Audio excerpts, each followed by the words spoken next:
This is an unprecedented effort. Along with many partners, we're identifying challenges, resolving issues, and implementing change where needed. I'm grateful for the support of the states and the local communities surrounding our installations and for the volunteers and others who are aiding our efforts. Our top priority remains providing a safe and secure environment for our guests to continue their immigration process in order to transition into their new lives in the United States. This has been a massive military, diplomatic, and humanitarian undertaking, one of the most difficult in our nation's history, and an extraordinary feat of logistics and global coordination under some of the most challenging circumstances imaginable. We're honored and proud to assist these Afghan personnel. I'm now ready to take any questions, John. Thank you, General. We'll start with Lita. She's on the phone. General, thanks a lot for doing this. Just a couple things. You're talking about a capacity of 50,000. Can you say, do you expect how many more bases you will need to tap in order to meet that expectation?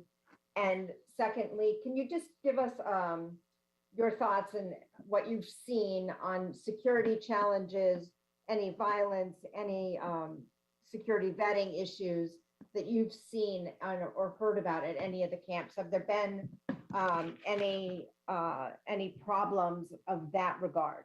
Thank you. Thanks, Lita.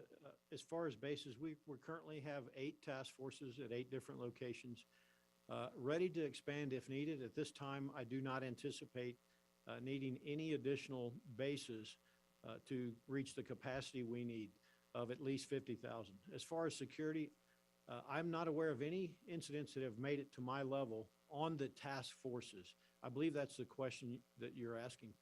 I would tell you that we're partnering with not only our military folks, but our federal law enforcement and other agencies to ensure a safe and secure environment for the Afghans. We're also working closely with Afghans to put a command and control construct in place. Yesterday at Fort Dix at McGuire Dix Lakehurst Task Force Liberty, I was very impressed to see that we've put a mayor's cell in place where we have military officers and Afghan counterparts in the village, if you will, working together to solve the issues that you're talking about. But no security issues have risen to my level. Did you have a question? Yeah. Hi, General Van Herk. It's Megan Myers from Military Times. I wanted to ask how many Afghans Northcom has received, how many have been resettled and moved off of installations, and about how long that process is taking and which final processes are taking place on bases here. Okay, Megan. So more than 25,600 are currently with United States Northcom task forces. As far as how long and how many have processed through, it's more than 800 at Task Force Eagle at Fort Lee. And then at the other locations, we're beginning to ramp up. So I would say approximately 1,000, but I don't have a specific number to give you. That would be best handled by DHS and Department of State, who are responsible for that. As far as the duration, again, that's really DHS and Department of State. I will tell you that right now, they're in the policy planning mode for exactly the procedure that will be utilized for either asylum processing or special immigrant visa processing. We look forward to finalizing that. I talked with Mr. Bob Fenton yesterday while at Joint Base McGuire Dix Lakehurst. Bob Fenton is the DHS lead for Operation Allies Welcome, and he's working closely with our team so that we become as efficient and effective as possible in the outflow process. Go ahead. Hi, thanks for taking this question. Travis Tritton with military.com. Could you describe your role in COVID testing and tell us what positivity rate you're seeing among the Afghan evacuees? Thank you. Yeah, thank you, Travis. Our role at the task forces is to test every single Afghan personnel that comes in. They're also tested at Dulles as well, but that is not done under United States Northern Command. So we're testing all of them. Last week during my trip, we visited Bliss and McCoy, and we saw at one location 3 positive COVID tests out of more than 1,300, one at another location out of 1,200. And yesterday during my visit to Task Force Liberty, there was no concern expressed by the commanders or any of the medical professionals about COVID positivity rates or testing. Okay, we'll go back to the phones. Dan Lamoth. Hey, good morning. Thanks for your time today. Wanted to ask, we've seen a couple advertisements asking internally for AFPAC hands types, military personnel, assumedly that have some familiarity with Dari, Pashto, that kind of thing. Can you speak at all to what you need in terms of U.S. military personnel that can speak to Afghans who don't speak English, and where you are right now handling that? Thanks. Hey, Dan, that's a great question. So during my visit yesterday, two outstanding officers who were AFPAC hands. One of them was a Space Force officer who recently transitioned to the Space Force from the Air Force, and the other was an Air Force officer who both volunteered to do this mission once they saw the importance of it. Both of them fluent in the languages and very helpful. In addition to that, the Headquarters Air Force has provided a cultural advisor, again, fluent in the languages, to help with the cultural challenges that everybody needs to understand. With regards to interpreters, linguists, those kinds of things to support, those are challenges. We're seeking as many as we can through the interagency process. We've also had a request for forces out to DoD for additional support. I'm confident that we're going to get that support as we go forward. Great people volunteering to help us out. Okay, Janie. I'm Jenny Park with the USA Journal Korea. I just want to ask you about, not related with Afghanistan, different issues. General, as you know, that the IAEA has released a report on the restart of North Korea's nuclear reactors. IAEA says it's a matter of serious concern. What are your concern and countermeasure against the North Korea nuclear and missile test? Thank you. Hey, thanks for your question. United States Northern Command and NORAD stand ready to provide our mission capabilities. For NORAD, that's threat warning and attack assessment. For NORTHCOM, ballistic missile defense capability. I'm ready 24/7, 365 if North Korea decides to launch a ballistic missile. I'm confident in our capabilities. I'm aware of the report that you're talking about. That does not change my posture. We continue to be ready to respond should North Korea elect to launch a missile. Thank you. Barb. General Van Herk, a couple of follow-ups. You talked about this mayor's cell. Can you tell us a little bit more? Is this something that's going to happen at all the other sites? How are you trying to give Afghans more of a voice in their conditions right now? My second follow-up to that is, you mentioned a couple of times things not coming to your level of attention. I'm wondering how you're ensuring that any problems regarding food, sanitation, care, standardizing care, how these do come to your attention so you can, so you make sure people tell you when there are problems. What's that level you've set when you want something brought to your attention? Thanks, Barb. Great opportunity to talk about the mayor's cell, and it has been perpetuated across all of the task forces. I'm really encouraged with what I see at the task forces with sharing lessons and continuous improvement processes. The mayor's cell is a great idea. We take our military leaders, we put them into the mayor's cell. They're responsible for a specific location, maybe a few dorms, a dorm or two. And they have a counterpart on the Afghan side that would essentially be their equal, if you will, in rank. This is great because not only does it allow the Afghans to express their concerns or challenges or where they need resources or help, it allows us to also communicate with them through the same process, and they can perpetuate that information across the entire task force and across all of the Afghan population. So for example, the second part of your question, where you may have concerns such as sanitization or something like that, this is a great venue and a method to be able to express that. We have cultural differences, and those are things that we're working on, educating both the Afghans and our people on the challenges that we face from a cultural perspective, in understanding that we each understand each person's perspective. And so this process of the mayor cell has been very, very influential in helping us get after that. With regards to information that flows to my level, Barb, there are things called commanders' critical information requirements. And I lay those out specifically on things that I want to be notified about. And then I empower the commanders that work for me from multiple levels all the way down to the lowest level to, when they deem necessary that something's going to get attention, that they are going to contact me. I'm very confident that if there was an incident of serious nature, that I would be in the loop at this point. And so when I say I haven't been made aware of any, I'm confident that we're in a good position there. I can't tell you there hasn't been any incidents at all, but they haven't been serious enough to be addressed at my level. Can I just follow up? Just to make sure I understand, nothing has been reported to you, correct me if I'm wrong, and I am still wondering, there have been sporadic reports, I grant absolutely sporadic, of problems of sanitation and food and that sort of thing. Is there anything that you may be just hearing about in your travels around that they're doing to ensure there's a standardized process, so at all these bases where so many people are located, the local commanders have some standardization and know what they need to look for? But nothing is, I just want to make sure, nothing has come to your level? Barb, nothing has come to my level to address. I'm aware of the sanitization issues you talk about, a text that was posted on social media on August 29th.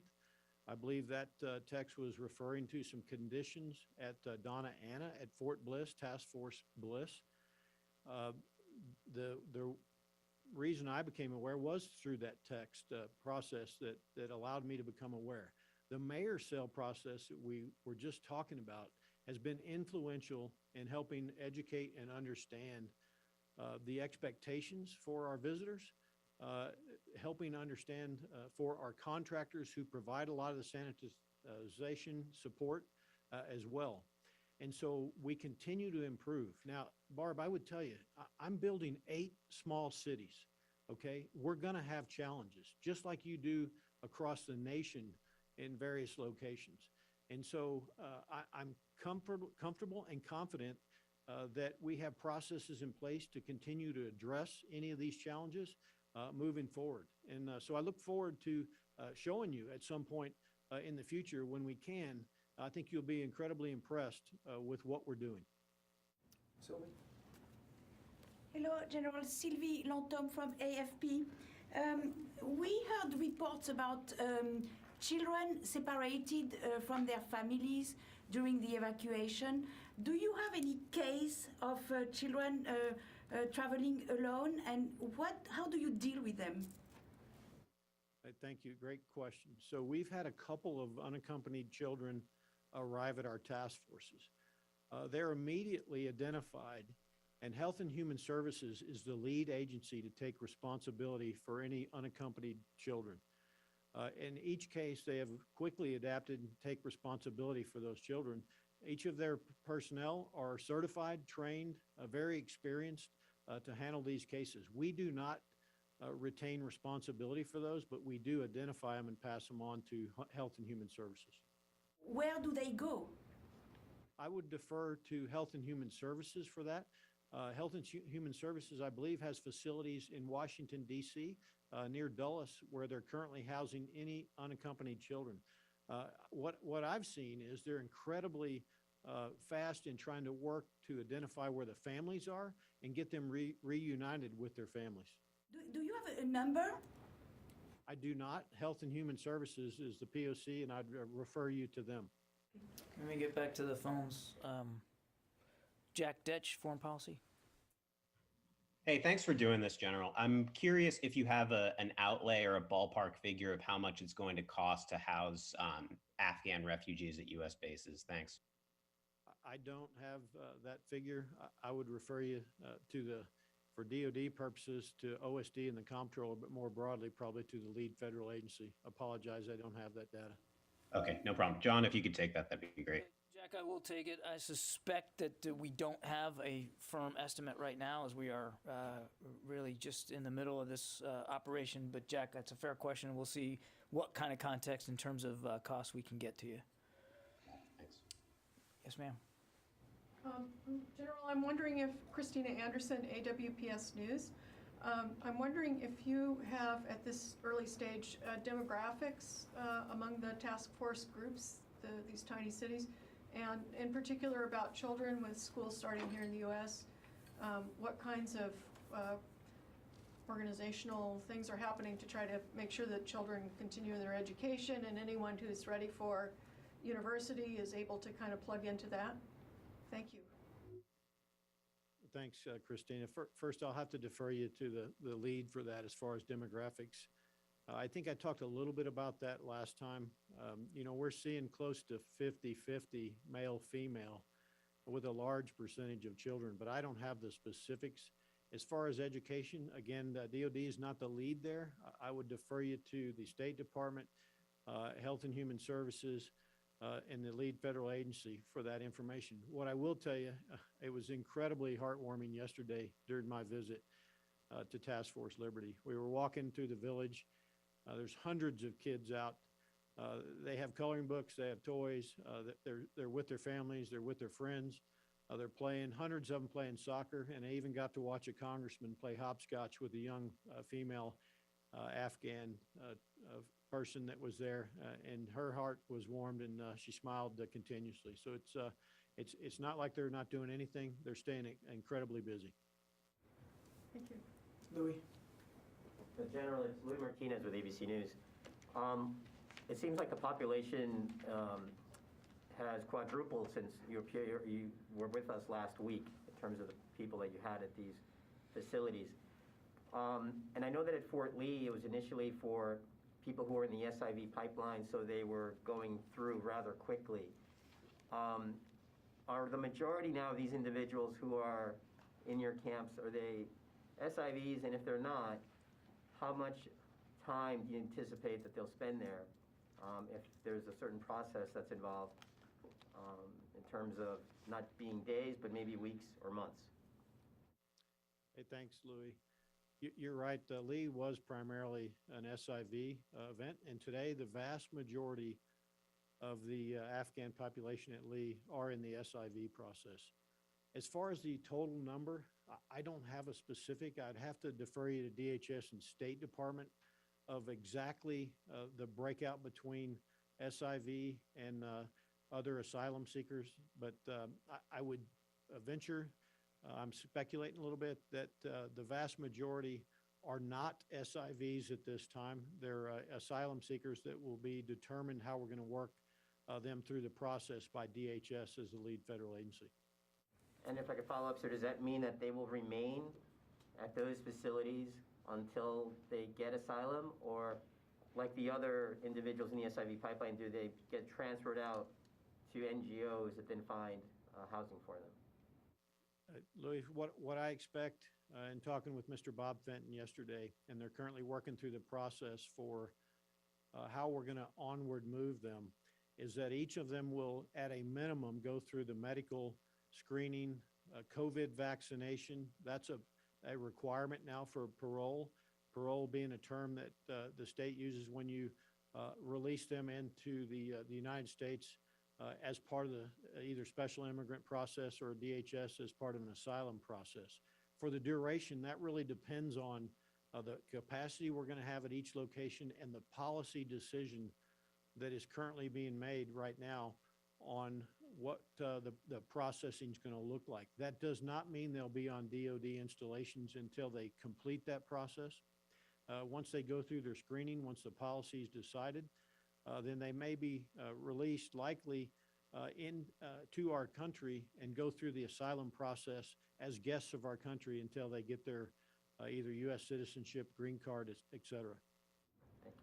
Okay, we got time for just one more, and then I'm going to let the general close things out. Sam Legrone, did you have a question?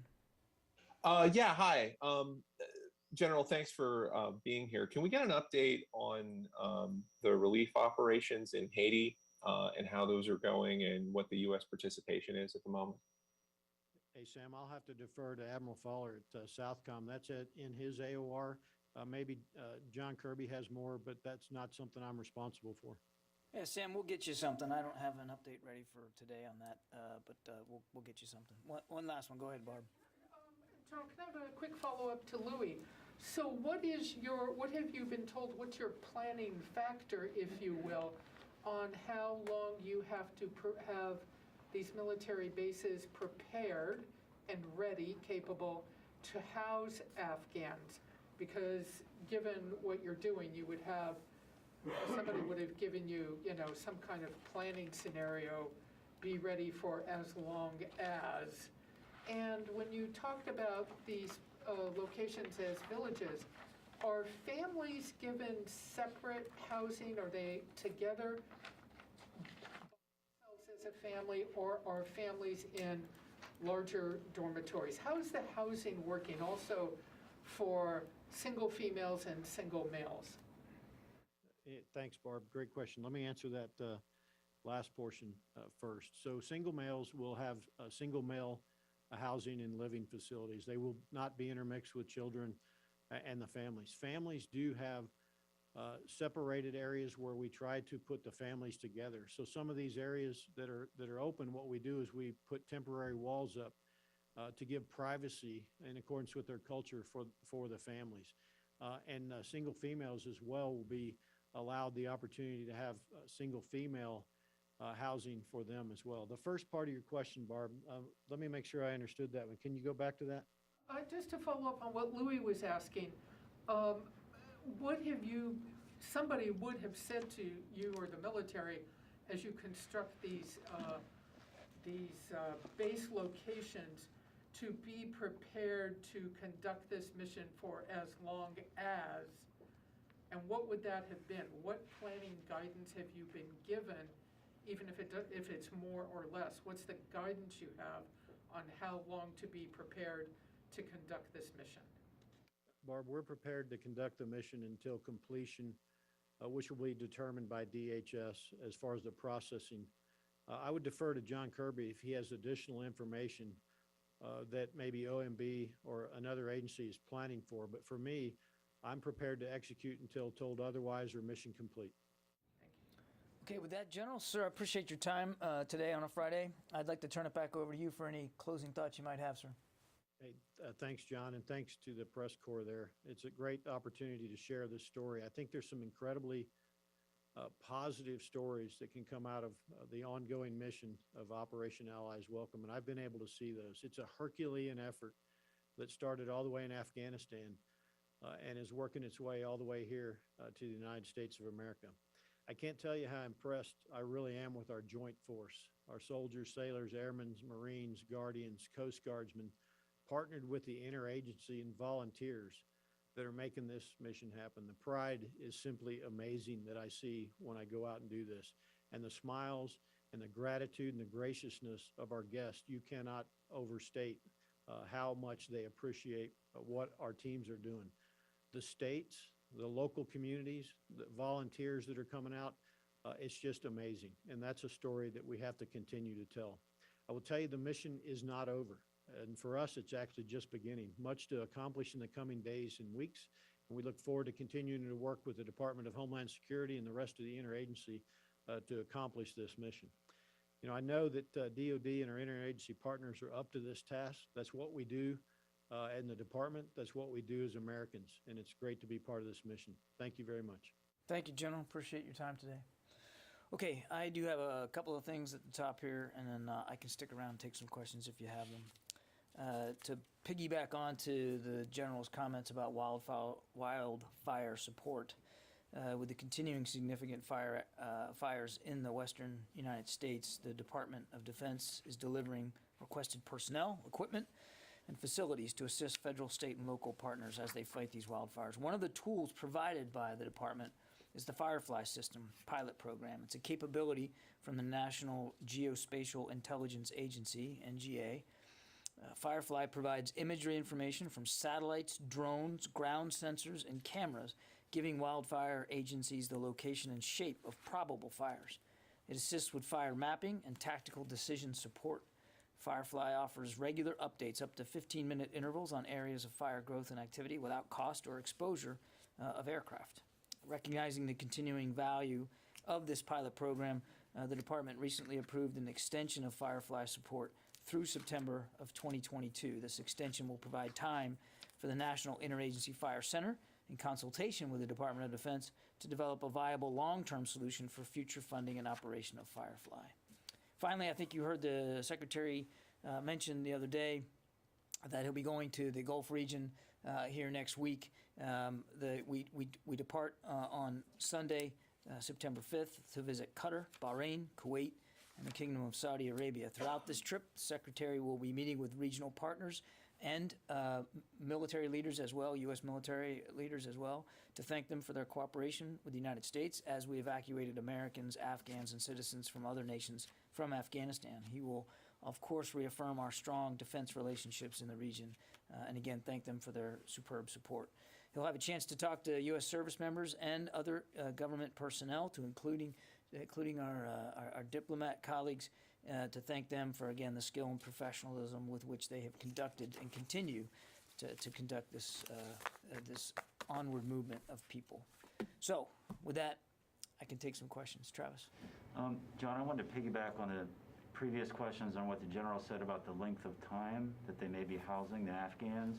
And it sounded like from what he said, it could be indefinitely. And I'm just wondering if you could give us some more clarity on that. I mean, is it the plan to do this through October with the possibility of an extension, or can you give us some more clarity so it just doesn't sound like this is indefinitely? Yeah, I wouldn't want to get confused. I don't think the general meant to indicate that the stay at a base is going to be indefinite. That is not the plan. These are temporary housing locations to help these individuals as they complete their process.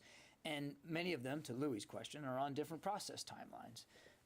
If you're an SIV and you're farther in the process, then obviously it won't be as long as somebody who's not in that program. So it's going to vary case by case. But what he was talking about was the mission itself, the general support by DoD to our interagency partners. There's not a deadline on that. We're, as he said, we're just at the beginning of this, and so we'll support our interagency partners with the housing function we're providing for as long as they need it. That's different than saying an individual family or individual Afghan is going to be on a base for an indefinite period of time. There's a process, but each one will be different based on the individual case. Did that answer your question? I think so. Thank you. Okay. Yeah. In the back there. Thanks. Mike Bress with the Washington Examiner. DoD still hasn't said who the targets of the airstrikes were. Can you tell us who the targets were, and if not, why not?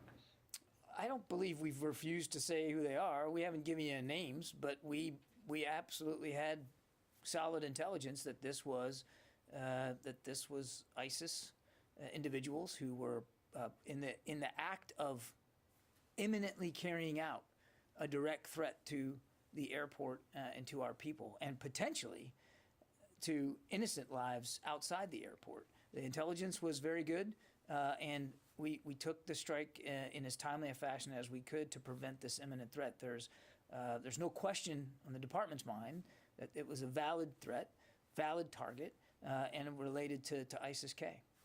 Okay, Louis. Yesterday, General Walters spoke about a 10-day limit for individuals in UCOM. Right. What exactly is that, and is there a limit for the individuals in the CENTCOM countries? Let me get back to you on the CENTCOM. I don't know. I'd have to get that from Central Command, Louis. What the general was talking about in Europe, these countries have asked that we keep people no longer than 10 days at these facilities, and I think he talked about how we're working with the countries. We're grateful for their generosity, and we're working very hard to meet those guidelines as best we can. I'll have to take the question on CENTCOM. I don't know if there's similar limits on time frame. Obviously, there's different capacity capabilities at each of the countries in the region in Central Command that are helping us host some of these individuals, but I'm not sure that there's a time limit thing on it. Each of those, I think his number he said yesterday was like 20,000 people, 23,000 people. and still in UCOM are going to the United States, or they're going to be housed in other countries? We anticipate most will be coming to the United States, but not all. And that's again, to some degree, that'll be determined by the individual family members and the people that left Afghanistan. We can't assume that each and every single one of them want the United States to be their final destination. So if that clock holds, I mean, I think it's by next Wednesday, you would have to have all of those individuals back to the United States. Well, or not at the bases where they're at right now. Not necessarily all back to the United States. And again, the general's better to talk to that. I think he talked about that yesterday. Yeah. Thank you. Two separate questions. First, the secretary said in the past the Indo-Pacific is a priority theater in the face of the pacing threat of China. Does he still stand by his earlier statement now that the Taliban took over Afghanistan and the threat of terrorism could increase in the near future? The Secretary still intends to prioritize the Indo-Pacific region. Absolutely, nothing's changed about that. And you've heard us talk before that in many ways the terrorist threat, certainly to our interest and the interest of our allies and partners, has metastasized outside Afghanistan. And we're not going to lose focus on that. You heard him say that just the other day. We're going to stay laser focused on making sure we have the capabilities we need to conduct over-the-horizon counterterrorism capabilities, not just in Afghanistan, but elsewhere around the world. But nothing's changed about our focus on the Indo-Pacific region. It's no accident that his first trip was to that part of the world, and in fact, he went just recently again to Southeast Asia. This trip next week will be his first trip to the Middle East since becoming Secretary of Defense, and obviously a very opportune moment for him to be able to thank these countries for their support. Okay. A separate question. The DoD was supposed to complete the global force posture review by as early as late summer. Are you still on track to meet that timeline, even after the recent event in Afghanistan? Yeah, the team is still working on this, and I think we're still basically where we need to be in terms of the timeline. Yeah. John, on the evacuees, can you tell us if there are any Afghan military members, service members among the evacuees? Yes, there are some. And also on the strike in Nangarhar, why didn't you name those high-level, high-profile ISIS officials yet? You don't have the names? We know who they are. I think at the time we didn't release the names because we were in the middle of a very fluid threat environment. Let me see if that's information that can be provided now. I don't know. I mean, we know who they are. I don't know if it's information that we're going to be able to provide right now. Yeah, Christine. So back to these task force bases here in the U.S. On the longer-term stays, will there be plans to include among the activities for the children educational types of activities, beginning English, some of those kinds of things perhaps? I don't know how long the stay would be, but it seems to me that, just having them play day by day is a good thing, but, some educational activity wouldn't. I would refer you to HHS. That's really their role. Again, I think it's to remind, our job is to provide temporary housing space, food, water, sustenance, shelter, religious accommodations, obviously, to make these individuals as comfortable as possible while they go through this process. But you're asking, those kinds of questions are better put to HHS and not the Department of Defense. Courtney? Yeah, I just want to, now that there is a little bit of time that the U.S. has been out, is there a more clarity on what the CT strikes, like who could be targeted under the CT strikes? Obviously ISIS-K, we've heard about that. I'm assuming Al-Qaeda. What about Haqqani? Are they a legitimate target that the U.S. will be, could potentially be targeting with counter-terror strikes in Afghanistan going forward? Yeah, I don't want to hypothesize about potential future operations, Courtney. What I will tell you is that we maintain the capability and the responsibility to conduct counterterrorism strikes that we believe are in the best interest of the United States of America and the American people that we defend. And I think I'd just leave it at that. So, because there is at least one Haqqani leader, Siraj Haqqani, who there's a $5 million, what's the term, against him by the FBI. The FBI have offered $5 million for information about him. So, theoretically, he's wanted in the United States. Would he be a legitimate counterterror target for U.S. military there? We will conduct counterterrorism operations that we believe are in the interest of protecting our interests and the American people. And when there is, the credible threat that needs to be dealt with, and I don't want to speculate about each and every possible circumstance or each and every possible target. I think you can understand why we wouldn't want to do that right now. And then one more on that. How, now that there's no U.S. military presence there, who has the authority? So does that have to, every single time that now General McKenzie has a potential target, does he have to get permission from the White House or from Secretary of Defense to conduct strikes in Afghanistan going forward? And then I know I've asked this before, but I'll ask it again just to see if there's more clarity. Now that the Taliban are running the government in Afghanistan, will the U.S. Go to them in advance of strikes, not for necessarily approval, but as coordination or? Yeah, I think both the Secretary and the Chairman talked about this just the other day. They didn't, they didn't want to leave anybody with the notion that we were somehow going to be in some long-term, enduring, manufactured cooperation agreement with the Taliban.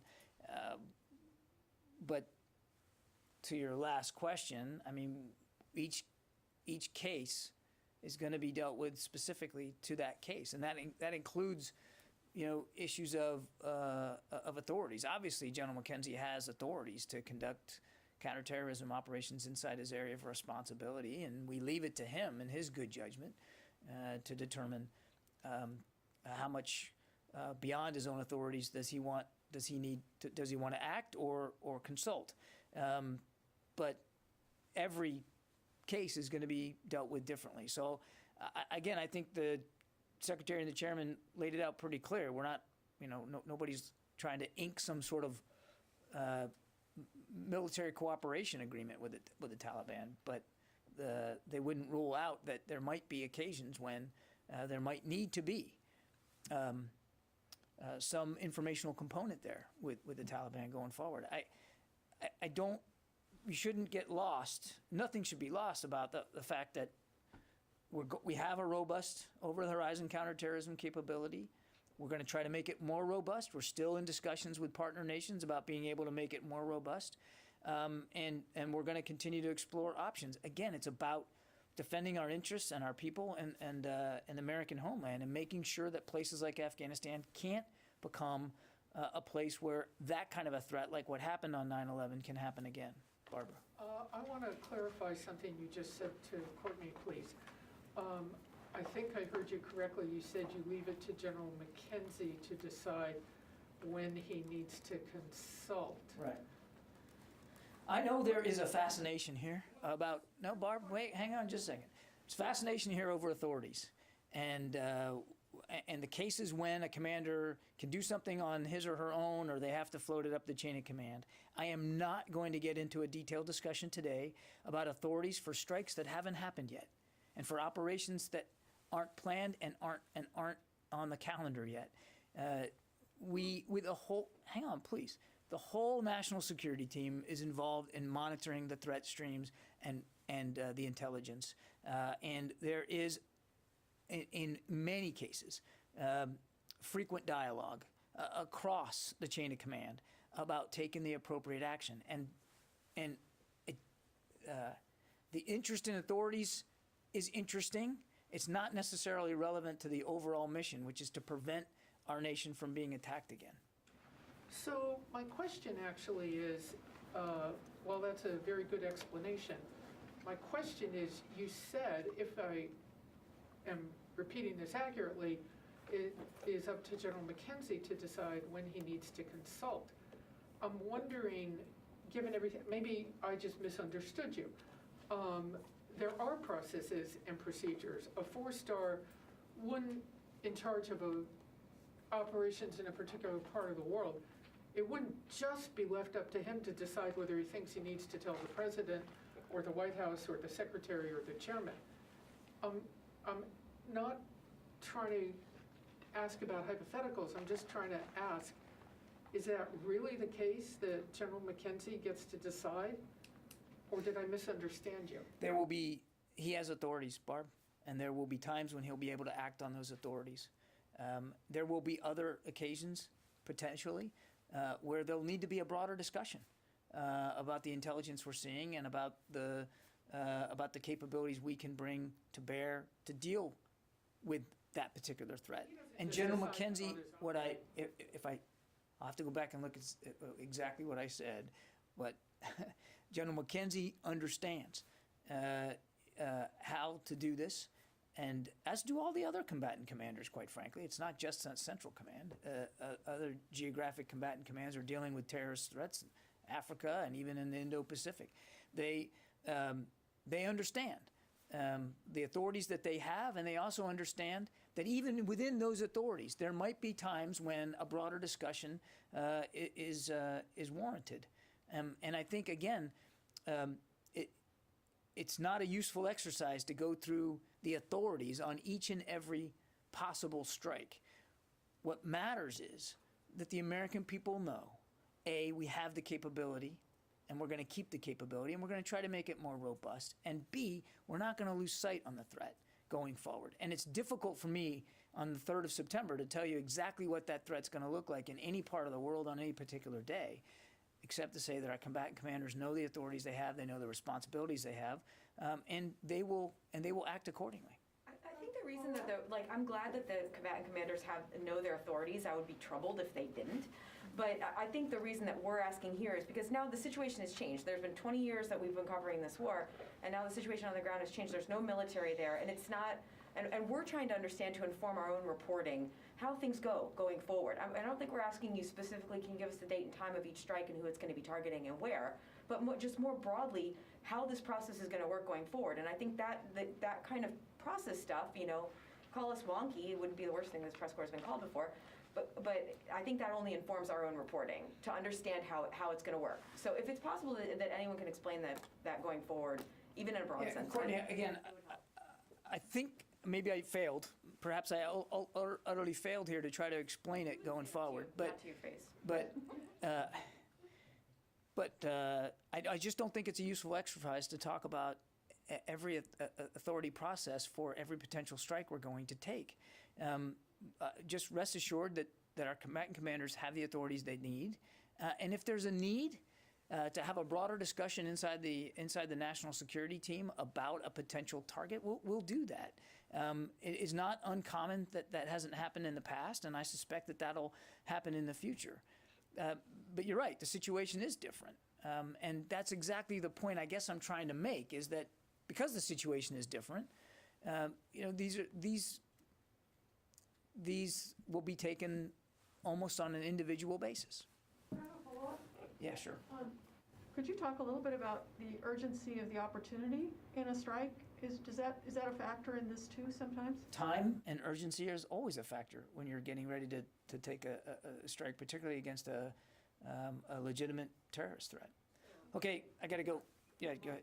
What is the U.S. final destination of the military mission against the terrorists? U.S. will fighting forever to Taliban, ISK, or another terrorist? What? Do you have any destination for the final destination? A destination? Yes, final destination of the U.S. Final destination of the U.S. when it comes to terrorist threats? I mean, I think it's been pretty clear. We want to make sure that we can avoid, prevent, stop a terrorist threat from endangering the lives of the American people, like it happened nearly 20 years ago. And that was why we went to Afghanistan, and it was still the goal. It is still the goal, not just in Afghanistan, but elsewhere around the world, to eliminate those kinds of threats to our interests and to our people, to our allies and partners from legitimate terrorist activity, which, again, as I said, has metastasized away from Afghanistan in recent years, to North Africa, into other places of the Middle East. And so we're not going to lose sight on that. We're just not going to lose sight on that. The Secretary's number one priority, if you go back and look at his message to the force when he took over, is defend the nation. There's a lot you wrap into defend the nation, a lot. Part of it is the existent terrorist threat and the future terrorist threat, and making sure that we're not losing focus on that. All right, Okay? thank you. Thank you.